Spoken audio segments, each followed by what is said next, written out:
English.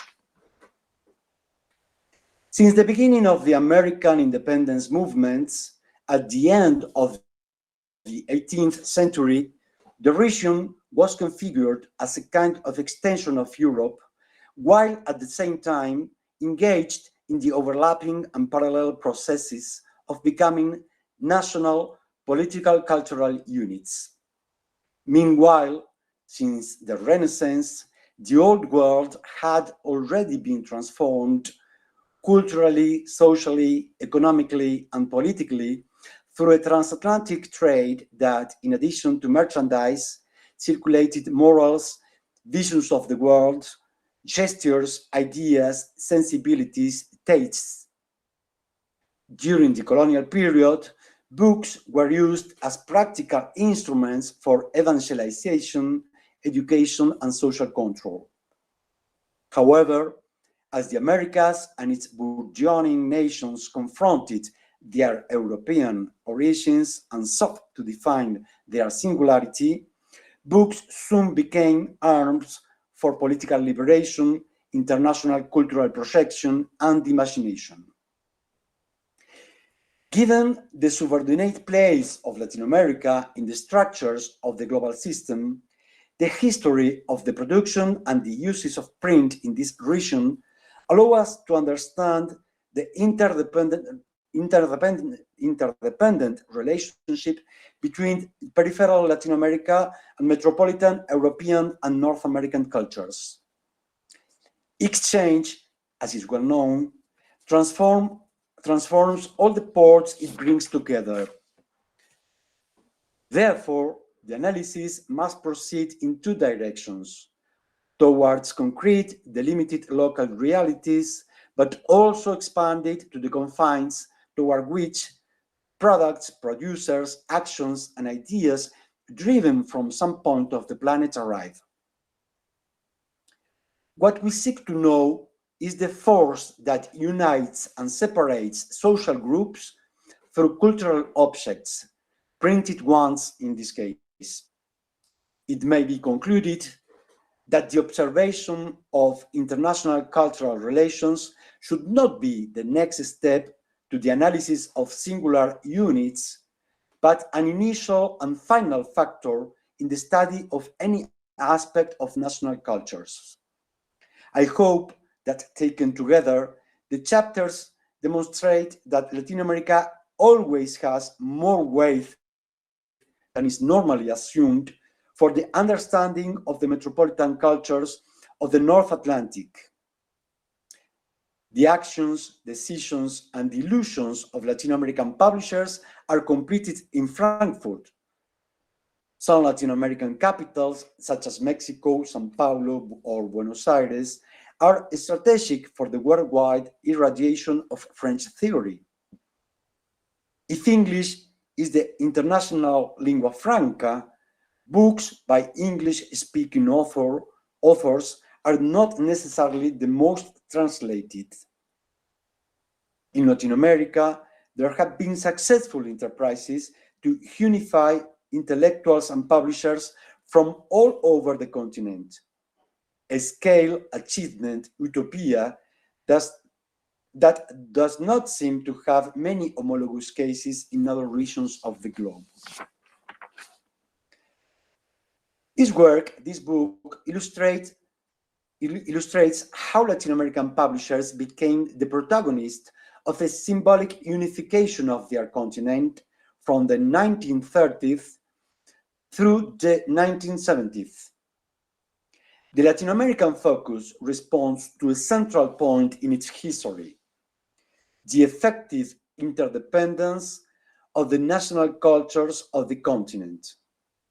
As can be seen in several chapters, Americanism until the 1950s, or Latino-Americanisms, from the onset of the cultural Cold War, were moral frameworks that guided publishers' thinkings and actions and had concrete effects on the process of regional integration.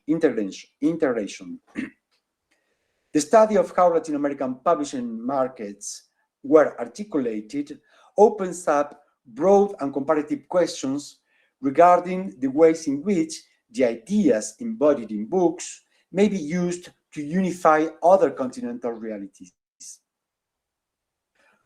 Far from offering the illusion of writing a general history of this large, unequal, and diverse continent, a history of book publishing in contemporary Latin America offers a panorama of the evolution of the book and publishing in its most prominent and influential national cultures, Brazil, Mexico, and Argentina.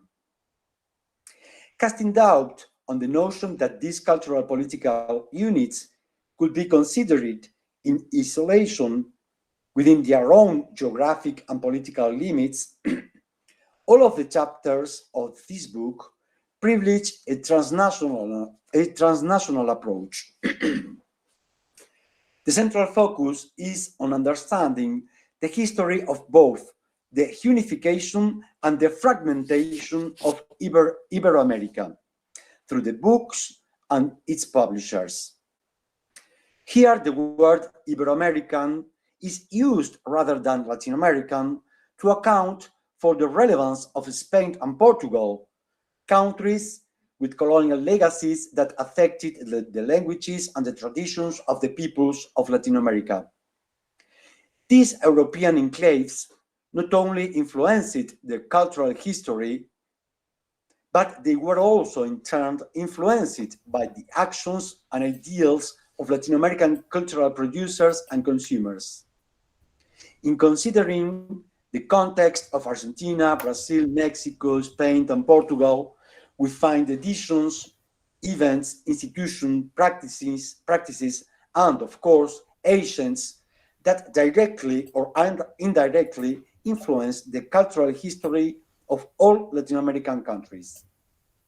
Iberoamerica has been understood as an immense space of diversity, produced not only through shared cultural ideals, but also sometimes through brutal forms of symbolic opposition and domination. If Latin America has always been the dream of Spanish publishers, the power of the Iberian market has always been the dilemma of Latin American book producers.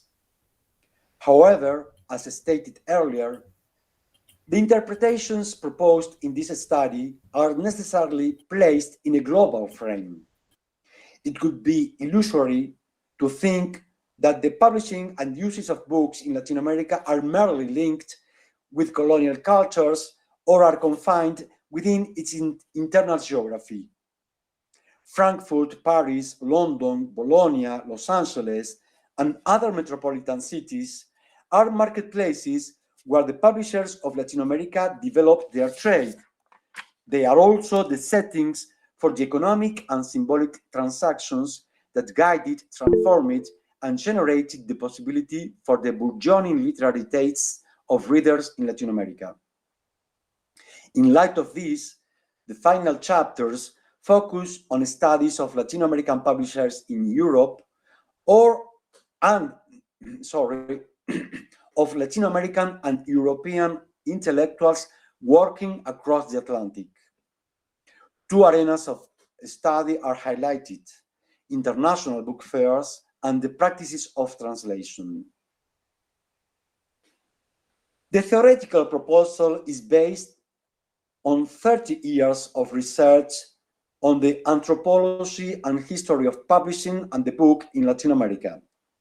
An invitation from the directors of the Routledge Studies in Global Latin American series granted me the opportunity to consider my achievements in light of the evolution of an academic specialization that, when I began at the beginning of the 90s, was in its nascent stages in both Europe and North America and hardly existed at all in Latin America. Studies on book publishing have become, over the last 2 decades, one of the most dynamic fields for theoretical innovation in the humanities and social sciences. First in Brazil, and then in Argentina, Mexico, and Colombia, and eventually in all the countries of Latin America, research on the subject has multiplied. It has been almost 20 years since I moved to Cordoba, and from here, I am part of an already large and international group of peers with whom I can now gauge the specific truth that lies behind books and publishing practices. I hope that the future directions of my inspiration will also be stimulated by the potential feedback from the readers of this book in English. Thank you for listening to me. Now I pass the speech to my dear colleague, Gisèle Sapiro. Gustavo. Okay, now I can hear. I'm sorry, I missed the end of your talk, Gustavo. Okay, thank you so much for inviting me in this discussion. I'm so happy. Can you hear me? Yes, Yes.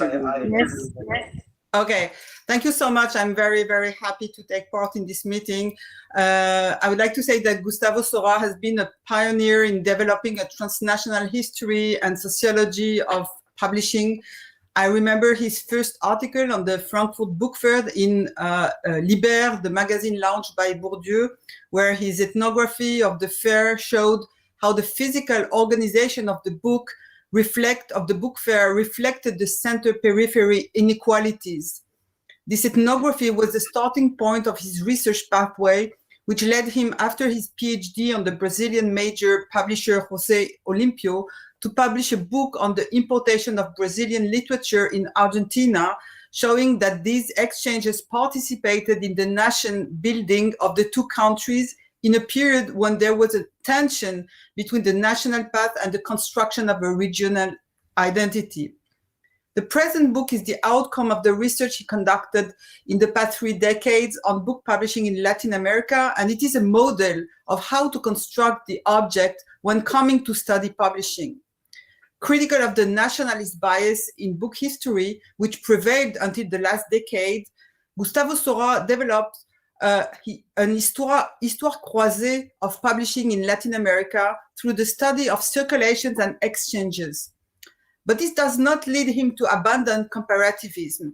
To the contrary, he demonstrates that despite their relative autonomy from one another, the publishing fields emerge there in 3 countries, Argentina, Mexico, and Brazil, in strong interrelation and even in interdependence. For instance, the fact that the main Mexican publisher Fondo de Cultura Económica focused on the social sciences results directly from the competition with Argentinian houses, which publish mostly literature. Indeed, the market they competed over was the same, the Latin American. But before this stage, Gustavo Sorá reminds us that the books that circulated in this Latin American market in the 19th century were mostly produced abroad, especially in France, but also in Spain. Furthermore, beyond the links between the construction of nation states and the printing industry underscored by Benedict Anderson, Gustavo Sorá confirms for the Argentinian case the observation made by Evenzor and by Casanova that the literary production in the emerging nation states first appeared through translations. And we see in this case that it applies also to other sectors of the book production, like the humanities. A significant share of these translations were from the French, once more echoing Casanova's argument about Paris being at the center of the World Republic of Letters. It is fascinating to read that the first book published in Argentina in 1810, Freed Argentina, was a translation of Rousseau's Contrat Social. Sorá also highlights the role of positivism, which was central in Brazil as well. His study of the book covers shows how the foreign authors were appropriated. Their names were given Spanish forms like Emilio Zola. Gustavo Sorá describes the process by which a publishing field emerged in Argentina and probably in other Latin American countries by differentiating itself from print and from newspapers. A similar process had occurred in Europe at the beginning of the 19th century when the figure of the publisher appeared. This new division of labor coincided with the expansion of literacy and the rise of capitalism in publishing. The scarcity of professional skills in printing and publishing, which he defines as a specific capital, favored the transnational circulation of persons and the role the foreigner played in the development of publishing, whereas the local Creole intellectual elite was more active in the newspapers. The example of Pablo Coni, trained as a printer in Paris and invited by the leaders of the Argentine unitary movement that he met during a ship's halt at Montevideo while he was on his way to California to direct the official publishing house of the country, which he did. So this is a very telling example. The development of the book production was not only fostered by the quest for profit, but also by pedagogic aims.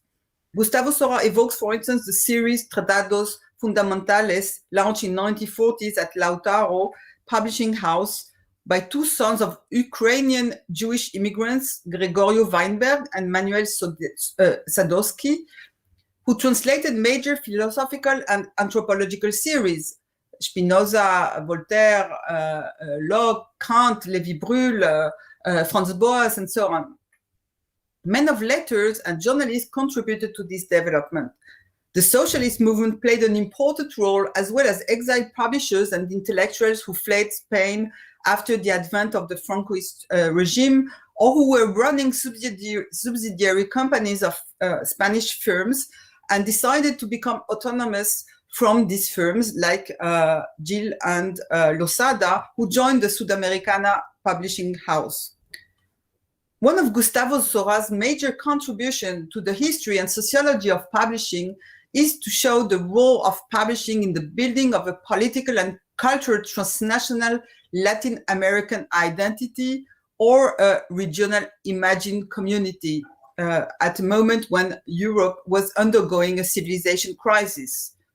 Parallel to the Argentinian Sudamericana, he studies the crucial role of Fondo de Cultura Económica through two series launched in the mid-40s and which both reinvented a tradition, Tierra Firme and Biblioteca Americana. This model will be taken over by Weinberg in his series Dimensión Argentina, launched in 1961 and focusing on economic and social development and planning. It would be interesting to compare the success of this endeavor of regional identity construction to the failure of equivalent attempts in Europe since the 1990s. I'm thinking, for instance, of the series Vers l'Europe, launched by 5 European publishers, but which stopped after some time, and there is no equivalent apart from publishings that are related to law and to economics. Starting in 1948, the Mexican publishing house was run, Fondo de Cultura, was run by the Argentinian Arnaldo Orfila Reynal, who had become a professional publisher but was still part of socialist networks and whose concern was to disseminate knowledge to a wide readership. This is why the publishing house privileged cheap books forms, which is one of the characteristics of publishing in Latin America, as Gustavo suggests. In 1965, Reynal was dismissed as a communist foreigner by the conservative government. He had denounced what he called the cultural colonization project of the Franklin Publications Organization and its attempt to counter the circulation of subversive ideas behind its official mission to technically and professionally support the development of publishing in Latin America.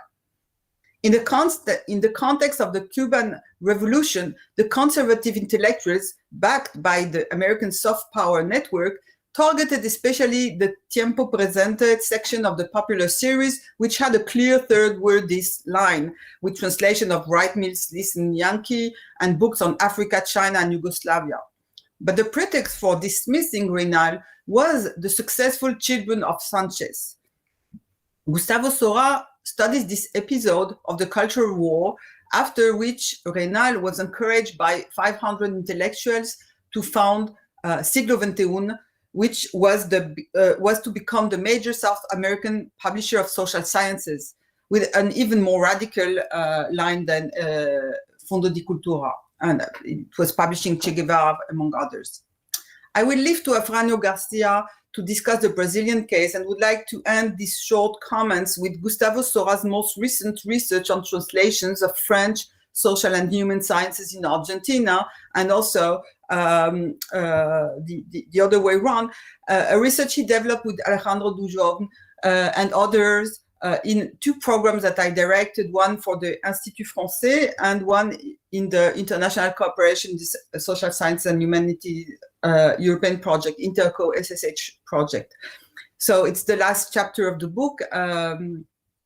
The last chapter of the book is a further outcome of this research. The research he conducted shows the necessity to replace the circulation of translations from one country to another within the broader circulation of translations in the linguistic area. The investment of Argentinian publishers in translations of books and human and social sciences from the French, which are much more numerous than those from English. It's twice as much, and English is close to German, which is really atypical for the market, reflects not only the unequal exchange between France and Argentina and the high prestige of France there, but also probably the dominated position of Argentinian publishers with regard to Spanish ones, who invest in the most profitable and also more costly translations of French literature and translations from English. But these translations of French in Argentina also reflect specificities of importation and reception in each country, as showed, for instance, by the importance of psychoanalysis in the exchange. And in this research, where Gustavo studies also the translation from Argentinian books, scholarly books into French, he shows that psychoanalysis is also very important in the other way round. And it's also very interesting what he shows about books, translated book without translators of authors who are bilingual and who publish either in one language or the other or both, and also the collections that do not exist in the original language. And this is very specific to scholarly books. Anyhow, these uneven circulation patterns were deepened, as he shows, and as other works have been showing, by globalization and by the concentration of the publishing industry. And they are now deepened by the French policy of raising the fees for non-European students, on which Gustavo rightly opens his last chapter as challenging the whole historical, the whole history of circulation between Latin America and Europe. He asked whether it is a way to promote European exchange, intra-European exchange. Yes, probably, but it's also to prevent and to select, as he says, through social means, the students coming from the so-called third or the global south. It's Latin America and Africa. By the way, not all institutions apply. At the École des Études, we do not apply this raising of the fees. So to end, I just wanted to ask Gustavo one question. How can you explain that despite this great tradition of transnational circulation of books across South America, co-publication between publishers from different countries in Latin America is quite impossible? I had a discussion about this topic with a French representative in the Southern Cone who wanted to support co-edition of translations, and I myself had the experience of that, and it never works. They don't want to cooperate. So I was wondering whether you have some hints about this paradox. Maybe it's not a paradox. Thank you so much again for inviting me in this discussion. Thank you very much, Gisèle. And now I pass the word to Peter Burke, the director, one of the directors of the series in which the book appeared. Thank you. So, hello, everybody. I'd like to begin my contribution to our conversation by trying to place Gustavo's new book in a wider context, the context of the construction of a new intellectual field, the history of the book in the last generation, or at most the last 2 generations.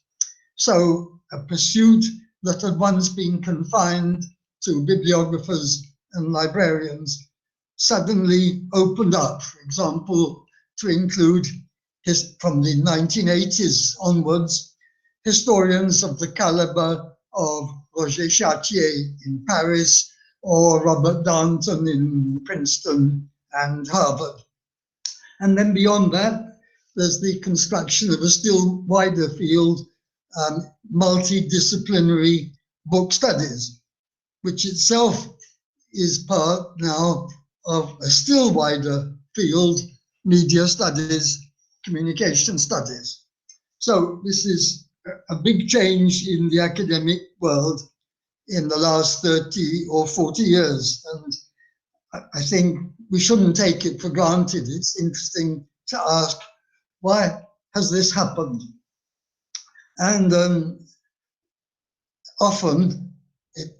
it often happens that changes in attitudes to the past are the result of changes in the present, which prompt us to look at the past from new angles.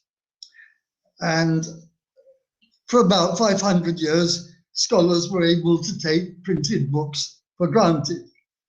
But more recently, first with the development of the web and then the digital revolution, they were able to question their existence. Indeed, you could say we were forced to question their existence in the face of these powerful new rivals.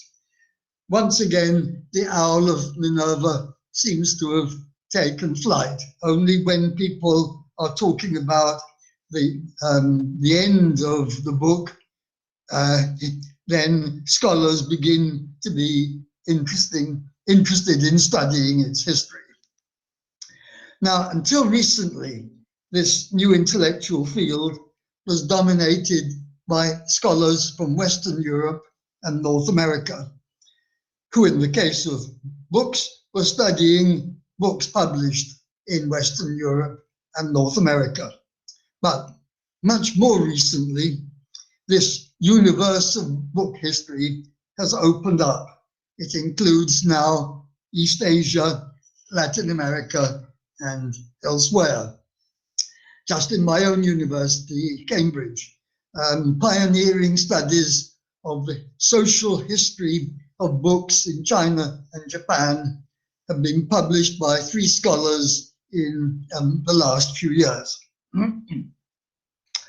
Book studies have become an academic course in different places, and the one I know best is an MA at the University of London, but of course there are parallels elsewhere. So it's a new field, a growing field, and at least in part, a multidisciplinary field. It attracts polymaths. I'd like to mention one polymath who I was lucky enough to know personally before his relatively early death, and that is Don Mackenzie, a New Zealander who began his academic career as a teacher of English literature in Wellington. And he specialized on the drama, particularly in the 17th century. And that made him interested in what happened between performance and print. How far the texts of Shakespeare, for example, differed from what the audience would actually have seen and heard if they'd gone to the Globe Theatre in Shakespeare's time. So that led him to study oral culture on the one hand, and the material form of books on the other. He was a very hands-on sort of person, and so he became an amateur printer himself. And just outside his office in the English faculty, there was a 19th century hand press. And it wasn't there just for decoration. Don actually printed, if not books, he printed broadsheets and pamphlets. Now, Gustavo too practices a multidisciplinary approach. And I think the originality of his new book is linked to his three-pronged approach. I mean, his book is remarkable partly for his personal gifts in bridging the disciplines, his multidisciplinary training, and also, I believe, it owes something important to his position on what people often call the periphery, in two senses of that controversial term. Because in the first place, Gustavo is offering us a view of book studies from Latin America. So an answer, if you like, as well as complementing the contributions made earlier by European and North American scholars. And unlike so many studies of Latin America, this one is particularly interesting, I think, because it's not limited to a single nation, but brings together these histories of books in Argentina, Mexico, and Brazil, as well as placing them in a wider theoretical context. Then in the second place, Gustavo is able to combine the approaches of a sociologist, an anthropologist, and a historian. It's a combination reminiscent, I think, of Pierre Bourdieu. And in this new book, it also combines two approaches in terms of scale. There's a macro history, which includes general trends in book publishing, inserted into general trends in the economy over the long term. But this statistical part is combined with close-ups, with micro histories of a personal nature, based on personal documents, but also on Gustavo's own observations in what we might call the field, so it's a rather unusual field. So I was particularly impressed, I'd like to say, by three elements in the book. In the first place, the biggest surprise for somebody coming from historical studies, the exploration of the Frankfurt Fair of 2010.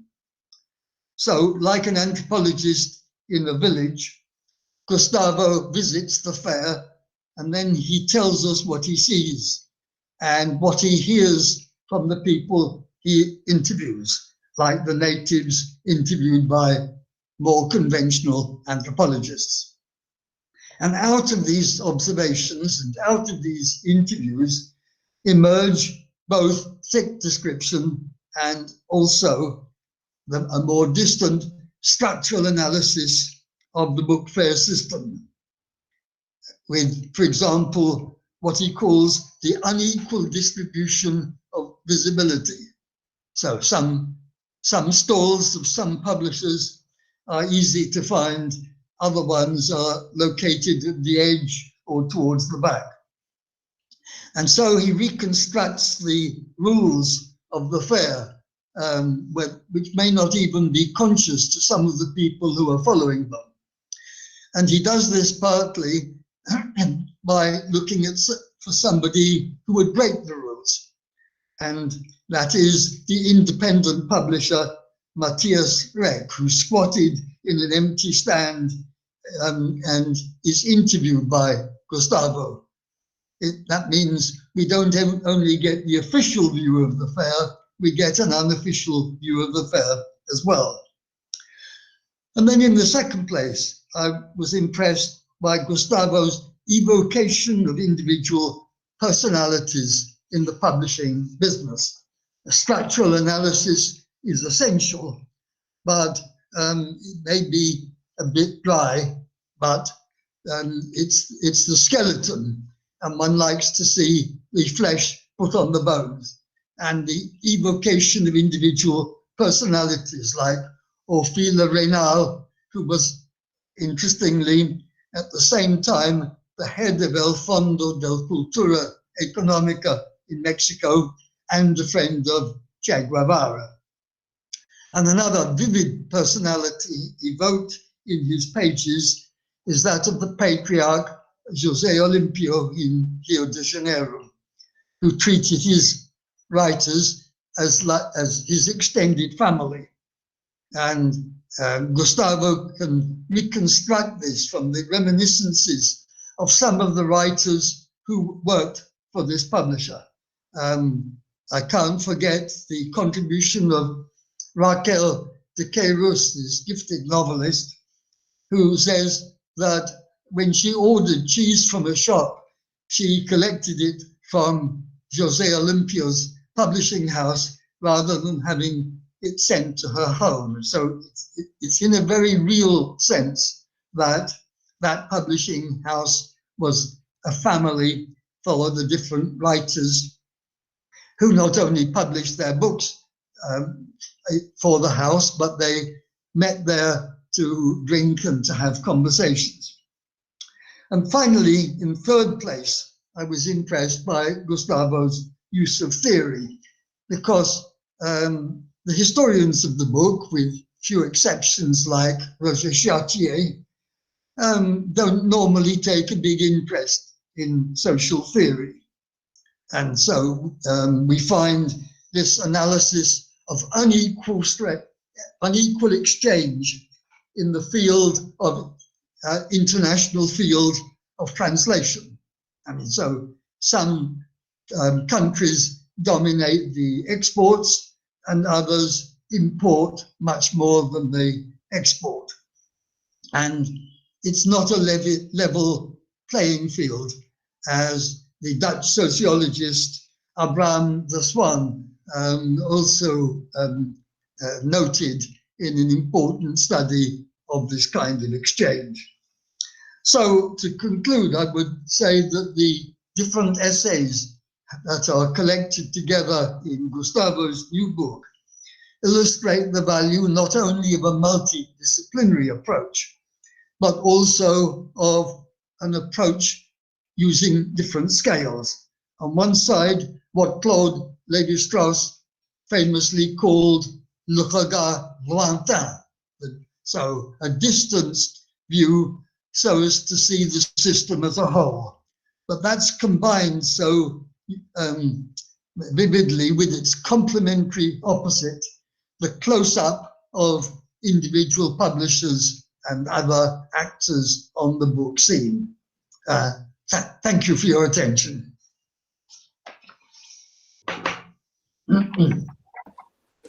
Thank you Muchas very gracias. much. Gustavo, Sí. ahí estaban diciendo que no podía ingresar Jean-Yves. Sí, sí, sí. Quizás si nos pasan la dirección de mail de él directamente, Sí. hacemos la invitación Perfecto. directa. Sí, sí, sí, se lo pasé a Paula y a vos al mail. Así que Perfecto, y a él también. Bueno, muchas gracias. I will send it. Thank you very much, Peter, for your words. Now, Afrânio Garcia has the word. He's going to speak in French because this event is multilingual. Donc, Afrânio, je t'invite à commencer ta parole. Bonjour à toutes et à tous. Merci de cette invitation. Je veux exprimer d'abord ma grande satisfaction quand j'ai reçu et je suis mis à lire ce nouveau livre de Gustavo Sorá en anglais, qui se fait remarquer d'emblée par le soin de sa présentation et la beauté de l'ouvrage. Nous apprenons en introduction que le livre lui permet de revenir sur l'ensemble de ses recherches depuis celles réalisées pour son mémoire de master au Musée national de Rio sur les salons du livre à Rio de Janeiro et à São Paulo. D'entre deux jeux, on voit qu'il affronte un principe essentiel mis en avant par Pierre Bourdieu à l'égard de la pratique des sciences sociales, la nécessité d'objectiver le rapport du chercheur à l'égard de l'objet qu'il se donne. Stimulé par ces remarques initiales, j'ai commencé à réfléchir sur son parcours d'investigation et ainsi je me suis rendu compte qu'il avait suivi un autre conseil de Pierre Bourdieu, très facile à énoncer, mais bien difficile à exécuter, celui de transformer des handicaps en atouts. Lors d'un cours de master au Musée national qui portait sur l'histoire de la pensée sociale au Brésil, il s'est interrogé sur comment construire un objet de recherche sur ce domaine qui soit novateur et cumulatif avec l'état des connaissances. Comme toute personne, il a été socialisé dans un autre pays. Son scolarité précédente en Argentine ne lui avait pas du tout doté de nombreuses lectures dans ce domaine au Brésil. Par contre, il a pu utiliser sa capacité d'observation méticuleuse, renforcée par sa formation en archéologie, pour faire une description dense du Salon du livre à Rio et à São Paulo, ce qui lui donnerait des indications plus sûres sur les lectures incontournables et se repérer dans cette véritable montagne de textes que se présente à tout un chacun. Ce travail ethnographique a été la porte d'entrée pour des études ultérieures en vue de doctorat portant sur la genèse du champ éditorial au Brésil, centré surtout sur l'histoire sociale de la maison d'édition devenue célèbre par le lancement des romans et des essais consacrés comme symbole de la culture authentiquement brésilienne. Ces recherches lui ont permis de réussir le concours d'entrée à l'université de l'État de Rio. Il s'est présenté juste avant à l'université de São Paulo. Il était placé deuxième dans un concours extrêmement difficile. Juste après, il est rentré à l'université de l'État de Rio et il avait une carrière très prometteuse au Brésil. Mais comme ses prédécesseurs, Beatriz Alaz de Heredia et Federico Niebuhr, qui sont des chercheurs de grande qualité et qui ont fait la carrière surtout dans le cas brésilien. Mais vite, il a décidé de rentrer en Argentine comme titulaire d'un poste du CONICET et après la position d'enseignant à l'Université de Cordoba. Et là, il décide d'étudier les traductions des écrivains brésiliens dans son pays d'origine. Mais j'attire l'attention que le livre en anglais n'est pas réductible en récapitulatif de son itinéraire comme chercheur. On peut le constater facilement observant l'ordre inverse des chapitres du livre vis-à-vis des étapes de son parcours scientifique. Gustavo commence, comme mes prédécesseurs ont déjà signalé, il commence par aborder l'espace éditorial en Argentine depuis le 19e siècle, examinant ensuite son interdépendance envers le champ éditorial au Mexique, suite à la création de Fondo de Cultura Económica, et qui ne peut pas se comprendre sans comprendre également l'exil des républicains espagnols après la guerre civile au Mexique, et l'entreprise hégémonique qui était l'entreprise hégémonique, juste ce que Gisèle a déjà fait remarquer, jusqu'au violent conflit à la suite de la révolution cubaine et quand même la publication des ouvrages qui n'étaient pas du tout de latino-américains, mais de l'anthropologue nord-américain Oscar Lewis et du sociologue Wright Mills, provoquant ainsi la démission d'Orfilia Reynal et la création des Siglo XXI, qui est devenue la grande maison d'édition en Amérique hispanophone. Il passe ensuite à l'examen approfondi du cas brésilien. Là, malgré l'invitation de Gisèle, j'invite plutôt à que tout le monde lise le livre pour finir par l'ethnographie minutieuse de la foire de Francfort et les modes de concurrence du capitalisme actuel. Ces recompositions du marché éditorial examinées à la loupe mettent en jeu de manière constante des agents et des configurations qui se situent aussi bien au niveau national qu'au niveau international. Il est bien loin, en tout cas, du simplisme de la conception du champ national comme un dispositif fermé qui s'ouvrirait progressivement à l'international. Comme mes prédécesseurs ont déjà signalé, il est tout le temps et de voir l'international et le national mis en relation et donc être partie prenante dans les transformations qu'il arrive à cerner d'une façon précise. En effet, je crois que Gustavo construit dans ce livre un nouvel objet de recherche. Le nouvel objet de recherche, ce sont les recompositions du marché ibéro-américain du livre, et il étudie à la fin son profil face à la globalisation des marchés. Cet objet s'avère très révélateur de la fécondité du regard de l'évolution des marchés mondiaux à partir de la périphérie. Là, je crois que c'est un autre point à souligner, c'est-à-dire la polarité entre puissance centrale et périphérie permet qu'il évite l'erreur assez constante de concevoir les pays périphériques selon un modèle évolutionniste, ou mieux selon la modalité de ce qu'en anglais ce serait le culture lag, ou d'une façon plus prosaïque, examinant des choses du haut vers le bas et en disant « je suis aujourd'hui ce que tu seras demain », ou bien en dehors des pays centraux, il n'y a rien de nouveau sous le soleil. Or, cette posture, au contraire, d'essayer de bien construire son objet et d'expliciter où est-ce que cet objet se situe dans les polarités internationales, permet de poser des questions novatrices aussi bien pour la périphérie que pour les pays centraux.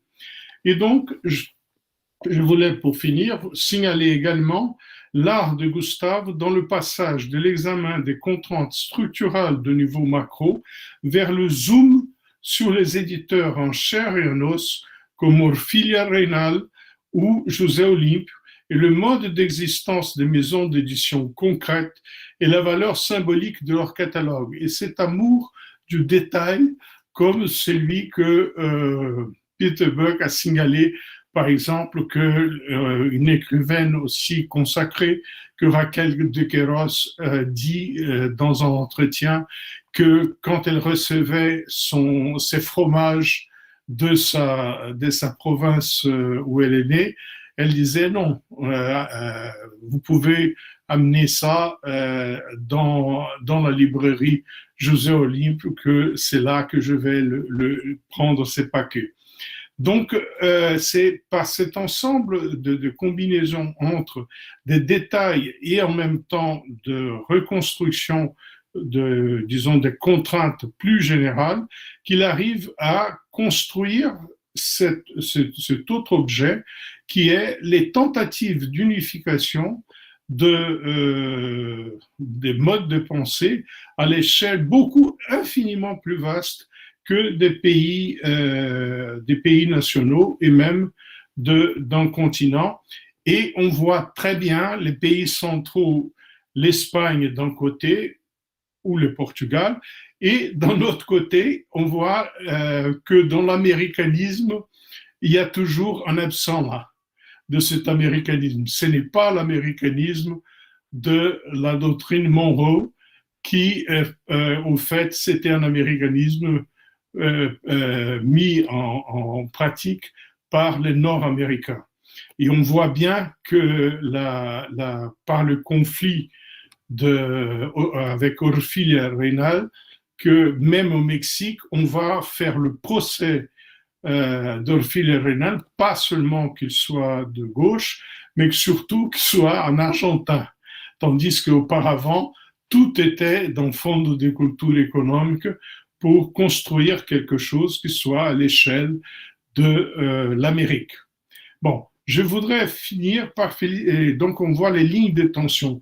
Les tensions sont constitutives de tout ce processus examiné à la loupe.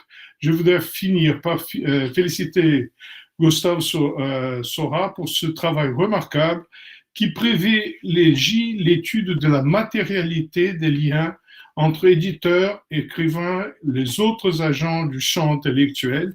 Et ici, juste pour donner un mot sur José Olympe, c'est remarquable qu'il ait pu trouver toutes les archives de José Olympe et donc reconstruire la mise en place depuis la librairie.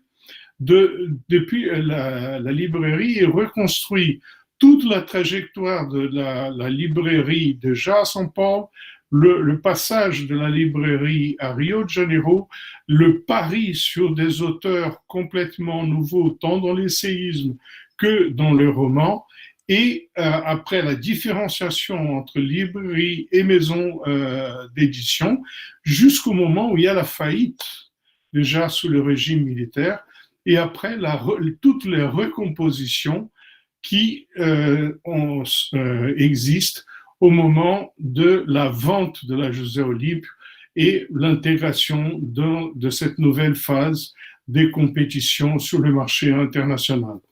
Donc, ainsi, on voit tous les agents tous les agents du champ intellectuel ainsi que les modes d'existence des livres et qui ne tombent jamais dans le piège de l'histoire traditionnelle des idées.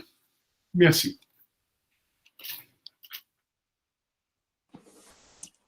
Un très grand merci, Afrânio, par tes mots. Je suis vraiment émotionné par ce que je viens d'écouter. Well, we have, unfortunately, we are having problems with the access of Jean-Yves Mollier to our meeting. It's a pity because he's also a very, very, very near colleague, and I admire beaucoup a lot, and we were expecting to hear him. But unfortunately, I think he cannot be present at the meeting. Perhaps we can have some minutes to wait for him, but I think that these are also problems with the digital or virtual communication in these days. Well, for my part, I really very, very grateful for all of you that has spent your time reading me, commenting the work, communicating it to other people that can share the ideas I wrote in this book by the YouTube channel of the museum, and I hope to see you next time in presence. Though for me it's the end. I don't know if someone else want to add some words to this encounter. If not, we can close, I think, the session here. Peter, as director of the series, really I have to express to the public how grateful I am for this opportunity, because the international relations are really the conditions for the truly construction of an international science, considering all the points of the planet. It's an ideal that we have to work permanently to arrive to this horizon of work. Gisèle and Afrânio, you know very well how much I appreciate you, and I hope to have the opportunity to share other academic events in the next future. Fabiola, if you want to say a word to close this event, we are hearing you. Bueno, muchas gracias y bueno, lamentamos que no se haya podido conectar ahí justo me está diciendo Gisèle que le han mandado las claves, nosotros les mandamos las cuentas del museo para que entre directamente como usuario del museo, a ver si así podía entrar, pero bueno, no sé Gisèle en qué está, porque ya veo que nos vamos y él entra, y él intenta entrar. Ahí si le querés preguntar, Gustavo, a Gisèle, por las dudas.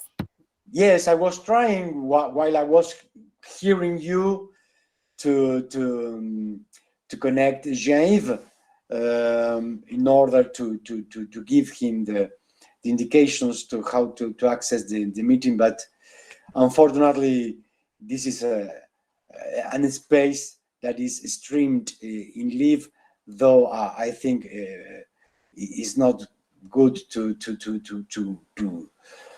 to be here waiting while the people that's listening to us are also spending the time and well, sharing this event. I also obviously I want to I'm very grateful for those who are hearing this presentation on streaming alive, and I hope you have enjoyed this academic exchange. It's all for me. I say goodbye until the next time. Bueno, muchas gracias. Thank you.